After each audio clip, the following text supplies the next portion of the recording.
এখন আমাদের 50টা পারমাণবিক অস্ত্র থাকার কথা ছিল, অ্যাটলিস্ট না থাকুক 5টা তো থাকার কথা ছিল। ওরা যদি আমাকে তাক করে রাখে আমিও তাক করে রাখতাম, বেটা তুই মারলে আমি মেরে দেবো যা। উত্তর কোরিয়ার মতো একটা কান্ট্রি, আমার সাবজেক্টে এইগুলা, আমরা ইউনিভার্সিটিতে এগুলোই পড়েছি। ও একটা কান্ট্রি, কতটুকু কান্ট্রি জানেন?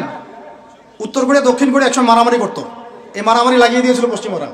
পরে উত্তর কোরিয়ার প্রেসিডেন্ট ওই বলয় থেকে বের হয়ে যায়, বলয় থেকে বের হয়ে চায়নার সাথে বন্ডিং শুরু করে, রাশিয়ার সাথে বন্ডিং শুরু করে, করে ওদের সাপোর্টে সে আস্তে আস্তে আস্তে নিউক্লিয়ার ডিভাইসগুলো তৈরি করা শুরু করেছে। করার পরে এখন এই মাত্র বেশি না 20 থেকে 25 বছর, 20 থেকে 25 বছরে ওরা এমন একটা জায়গায় চলে গেছে, খাইতে পারুক না পারুক পারমাণবিক বোমা একদম তাক করে রেখে দিয়েছে। পশ্চিমারা ওখানে নাক গলাতে পারে না, ও নাক গলাতে পারে আমার কাছে এসে আমাকে বলে স্যাংশন দিবে, আমাকে বলে তোমাকে ভিসা নীতি বাতিল করে দিব, আমাকে বলতে পারে, ওকে বলতে পারবে না তো, কারণ ওর কাছে ওইরকম অস্ত্র আছে, দিবে একটা মায়েরা যা বেটা। ওর পার্ল হারবার আছে সামনে জাপানের ওখানে। কারণ এটা এমন একটা বিষয় যে একটা যদি সে মারে আর এও তো একটা মারতে পারবে, একটা বোমা পড়লে পুরো জাতি একদম মুহূর্তের মধ্যে ছাই হয়ে যাবে, ছাই হয়ে যাবে, ছাই। এজন্য এটা যুদ্ধ এত সহজে কেউ যেতে যাবে না। এটা হচ্ছে একটা মনস্তাত্ত্বিক শক্তি যে আমার কাছে আছে, তুই মারলে কিন্তু আমি মারতে পারি, এই মনস্তাত্ত্বিক শক্তিটাই দরকার ছিল, এখন নাই।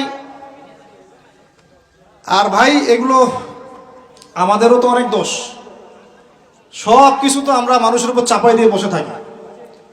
আমরা যখন অ্যানালাইসিস করতে বসি সবাই মনে হয় যে বিজ্ঞ পণ্ডিত, কিন্তু আপনি তো দায়িত্ব নিয়ে সামনে আসছেন না, আপনি তো পড়াশোনা করে উপরে আসছেন না, আপনি তো জ্ঞান অর্জন করে মানুষকে বোঝানোর চেষ্টা করছেন না। আমরা তো আমাদের দায়িত্ব পালন করছি না, করছি কি? আল্লাহ পাক আমাদের সবাইকে বিচক্ষণ হওয়ার তৌফিক দান করেন। কয়টা সায়েন্টিস্ট তৈরি হয়েছে আমাদের, বলেন কয়টা সায়েন্টিস্ট তৈরি হয়েছে আমাদের জাতির মধ্যে? নাস্তিক তো ভুরি ভুরি তৈরি হচ্ছে। কয়টা সায়েন্টিস্ট তৈরি হয়েছে আমাদের ইউনিভার্সিটিগুলোর মধ্যে? কয়জন অর্থনীতিবিদ তৈরি হয়েছে ইউনিভার্সিটিগুলোর মধ্যে? আমিও তো পড়েছি ইউনিভার্সিটি, ছেলে মেয়ে একসাথে বসে গান গল্প করে, চীনা বাদাম খায়, কোনো সময় স্যার আর ছাত্রীর প্রেম হয়ে যায়। আমি বলছি না কিছুই হয় না, পড়াশোনা তো হয়, সিস্টেম তো অনেক সুন্দর, টাকা পয়সাও সরকারি অনেক খাচ্ছেন আপনারা, কিন্তু এখন কথা হচ্ছে গভর্নমেন্টের যে এত টাকা পয়সা খাচ্ছেন, রেজাল্টটা কি দিচ্ছেন? কি জাতি উপহার দিচ্ছেন আপনারা? কোন প্রজন্ম উপহার দিচ্ছেন? এগুলো কি গভর্নমেন্ট টাকা আপনারা কি মনে করেন? এই ট্যাক্সের টাকাকে কি মনে করেন? এগুলো মানুষের আমানত, রক্ত ঘাম করা পয়সা। আপনাকে বেতন দেওয়া হচ্ছে, আপনাকে ফ্ল্যাট দেওয়া হচ্ছে, আপনাকে গাড়ি দেওয়া হচ্ছে, ওগুলোর দিকে তো চোখ দেন না। আমরা একটু এক্স করোলা গাড়িতে চললেই একদম নজরদারির মতো চলে আসি, গাড়ি কোত্থেকে আসলো? আমার গাড়ির দাম তো 6 লাখ টাকা না 7 লাখ টাকা, আপনার গাড়ির দাম তো 50 লাখ টাকা। আর এইগুলো আমাদেরকে মানুষ ভালোবেসে হাতিয়ে দিয়েছে।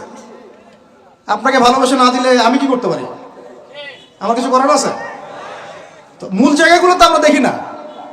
সব সমস্যা ইসলামকে নিয়ে চুলকানি নাকি? খালি ইসলামকে নিয়ে চুলকানি হয়? মূল জায়গায় আসেন। আমি বলেছি, চ্যালেঞ্জ করেছি, একটা মাঠের মধ্যে আপনি সমস্ত সেকুলার মহলের টিচারদেরকে একত্রিত করেন, আপনি উদ্যোগ নিয়ে করেন দেখি, করে সবার কোরআন তেলাওয়াত টেস্ট করেন। আমি চ্যালেঞ্জ করতেছি 10% কোরআন তেলাওয়াত ঠিক থাকবে না। তাদের হাতে আপনি একটা জাতি করতেছেন, তাহলে শিক্ষা তো এই অবস্থা হবেই। ব্যাংলা তো আপনাকে শিখাবে, আর কি শিখাবে? ইসলাম এবং জেনারেল শিক্ষা, ইসলামী শিক্ষা, এইটাকে সমন্বয় করাটা এখন সময়ের দাবি হয়ে গেছে। এই দুটোকে সমন্বয় না করতে পারলে আল্লাহর কসম এই জাতিকে বাঁচাতে পারবেন না আপনি। এখন টিকটক দেখতেছেন, সামনে কোন টক আসবে আল্লাহ ভালো জানে, আল্লাহ ভালো জানে। এখানে আপনার ঘরেও তো দেখবেন যে একটা অপদার্থ পয়দা হয়ে গেল। কত এরকম ছেলে তার বাবা মাকে বৃদ্ধাশ্রমে পাঠিয়ে দিল, সন্তানের হাতে মা খুন হলো। এই তো কয়দিন আগে এক পুলিশ অফিসার খুন হয়েছিল এক সন্তানের হাতে, মনে নাই আপনাদের এগুলা? তাহলে আমরাই তো আমাদের ঘরে সাপ তৈরি করতেছি। ভাববেন না যে এগুলোর ফলে শুধু সমাজে একটা প্রভাব বিস্তার হবে, আমার ঘরে কিছু হবে না, কখনো নয়। আমিও এফেক্টেড হব, আমার ঘরেও আসবে। এখন আল্লাহ রাব্বুল আলামিনের কাছে খালি দোয়া করতে পারি আমরা, আল্লাহ পাক যেন আমাদেরকে এমন যোগ্য ব্যক্তি উপহার দেন আল্লাহর পক্ষ থেকে। যেই হোক সে XYZ, হুএভার হি ইজ, আমরা কোনো দলের মানুষ না, কোনো পলিটিক্যাল পারসন না, XYZ যে হোক না কেন, আমরা চাই সৎ, যোগ্য, ইমানদার মানুষ, সৎ, যোগ্য, ইমানদার মানুষ যারা, তাদের এই ক্ষমতাটাকে, এই প্রতিভাটাকে দিনের জন্য কাজে লাগাবে ইনশাআল্লাহ। এরকম মানুষ চান না আপনারা? এটা দোয়া করতে হয়, আল্লাহ যেন কবুল করেন, আমিন। আর আমাদেরকেও হতে হবে আনুগত্যশীল, এবং আমরা শান্তিপূর্ণ কোনো পরিবেশের মধ্যে বিদ্রোহ করতে যাব না। কারণ এগুলো করলে রাষ্ট্রের আরো ক্ষতি হয়, উপকারের চেয়ে কি হয়, ক্ষতি বেশি হয়। আমরা দোয়া করব, চেষ্টা চালাবো, আল্লাহ রাব্বুল আলামিনের কাছে মুজাহাদা চালিয়ে যাব, এবং আমরা গঠনমূলক সমালোচনার মধ্য দিয়ে আমরা তাদের কাজের পজিটিভ নেগেটিভ বিষয়গুলো উপস্থাপন করতে পারি। এরপর যদি তারা দাওয়াত কবুল না করে, তাদের কবর তাদের, আপনার আমার কবর আমাদের, লাকুম দীনুকুম ওয়ালিয়া দীন। ব্যাস, এটা আমাদের দায়িত্ব। এখন আমার কথাটা আমি গুছিয়ে নিব, কনক্লুশনের দিকে একটু আমার দিকে মনোযোগ দেন। পুরো বিশ্বের প্রেক্ষাপটটা এখন আমাদের অনুকূলে না। আমার সাথে বলেন তো, কি বললাম? পুরো বিশ্বের প্রেক্ষাপটটা আমাদের অনুকূলে না। বিশ্বের বড় বড় সেক্টরগুলো, মনে রাখবেন, বড় বড় সেক্টরগুলো হচ্ছে: 1 রাজনীতি, 2 ভূ রাজনীতি, 3 অর্থনীতি, 4 সংস্কৃতি, 5 শিক্ষা, এবং 6 প্রযুক্তি। কটা বললাম? 6। এই প্রতিটা বিষয় এখন আমরা নিয়ন্ত্রণ করি না, এটাই বাস্তব, এটাই সত্য। কারা নিয়ন্ত্রণ করে? ইসলামের দুশমনরা করে, ইসলামের দুশমনরা করে। তো এরা হচ্ছে এই বিষয়গুলো নিয়ন্ত্রণ করে, প্রতিটা বিষয়, প্রত্যেকটা বিষয়, ব্যাংকিং সিস্টেম থেকে শুরু করে পলিটিক্যাল অ্যাফেয়ার্স, এভরিথিং।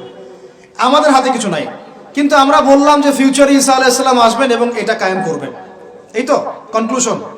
তাহলে মাঝখানে যে সময়টা বাকি আছে, এই সময়টাতে কাদের হাতে বা কোন বৈশিষ্ট্য ধারণ করতে পারলে আমাদের হাতে ওই বিজয়টা হবে? এই তো প্রশ্ন, না? এই না বিষয়টা? লাস্ট 100 বছর থেকে ওরা এই মিশনে হাঁটতে হাঁটতে হাঁটতে মোটামুটি এখন 70-80 ভাগ জায়গায় কিন্তু দখল করে ফেলে নাই? ওইটা আরেকটা ইস্যু। এখন মূল কথায় আসেন। তাহলে আমরা ফিউচারটাও জানি, বর্তমানটাও বুঝতে পারছি। মাঝখানে একটা প্রজন্ম দরকার। আমরা যদি আল্লাহর কবুলিয়ত পাই, হয়তো আমরা যদি এই সময়টা পেয়ে যাই, যদি আমরা না পাই, আমাদের ফিউচার জেনারেশন, যদি তারা না পায়, তাদের ফিউচার জেনারেশন, এভাবে হয়তো চলতে থাকবে। কখন সেই প্রজন্ম আসবে আর কোন বৈশিষ্ট্য তাদের থাকবে, এর আগে আমি জাস্ট আপনাদেরকে 2টা আয়াত শোনাচ্ছি। 1, আল্লাহ পাক বলছেন, ইন তানসুরুল্লাহ ইয়ানসুরকুম, সূরা মুহাম্মাদে আছে, তোমরা যদি আল্লাহকে সাহায্য করো, আল্লাহ তোমাদেরকে সাহায্য করবে। আমার সাথে বলেন, তোমরা যদি আল্লাহকে সাহায্য করো, আল্লাহ তোমাদেরকে সাহায্য করবে। মানে আল্লাহর কি সাহায্যের দরকার আছে? তোমরা আল্লাহকে সাহায্য করো বলতে, তোমরা যদি আল্লাহর দ্বীনকে সাহায্য করো, তোমরা যদি আল্লাহর দ্বীনকে সাহায্য করো, আল্লাহ তোমাদেরকে সাহায্য করবেন। ওয়া ইউসাব্বিত আকদামাকুম, তোমাদের পা আল্লাহ পাক শক্ত করে দিবেন ইনশাআল্লাহ।